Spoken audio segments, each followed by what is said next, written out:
Okay, so we just looked at how do we look at the data that we needed to see and where the data comes from. So the information that you're seeing here is in real time. It's hitting our servers as the employee clocks. Within milliseconds of the employee clocking, the data will hit our servers. So for example, if I look at this particular day, this is actually for Julie, and I want to see what her total looks like, I can come in here. I can see both her photos for the day, or I can see an individual photo for the day, depending on what I want to look at and her individual clock location.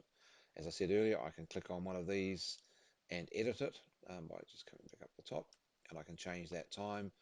I can change this time, or if they don't have a time, if I can find someone who doesn't clock. Here's an example here where this person has not clocked at all.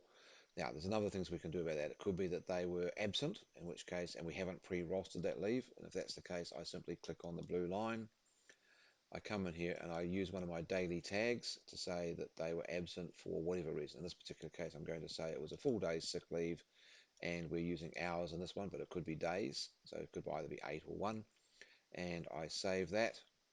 And by saving that, then it puts the sick pay full day out here, and that will pay the employee the 8 hours for their absence, if that was the case.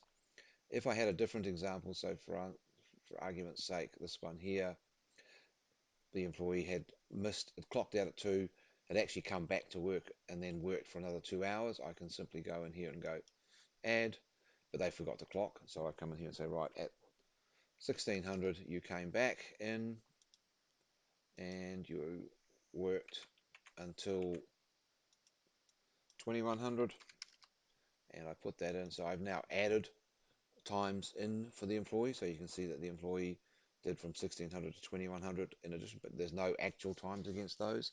There's only the actual times against the original time. You may equally do that if someone took some part day sick, but typically if you're doing part day sick or part day annual leave, you are best to use one of the day tags. Now, the other thing to bear in mind with this screen is that if there are these dots on this side, it means there is another page. You simply click on that, scroll down. So here's another example where we've got somebody who's absent. So I can come in here and say, right, you might have just been AWOL, and I save that because there's no leave, they're just absent without leave. Whereas Jeanette was absent because she had some alternative leave or maybe bereavement leave that she needed to take. So I put that in there, and now I'm tagging this day. So not only am I tagging the day, which I can report on in future, but I'm also allocating a payment in this case. In this case, I'm not. I'm just tagging the day because I don't want to pay the employee because they have no entitlement to be paid. When I'm in this screen, I can simply scroll through these, looking at the days that I wish to edit, and going, and once I go in here, adding something to the employee, editing the employee, etc. So in the next video we'll cover some of the advanced features in this particular screen as well.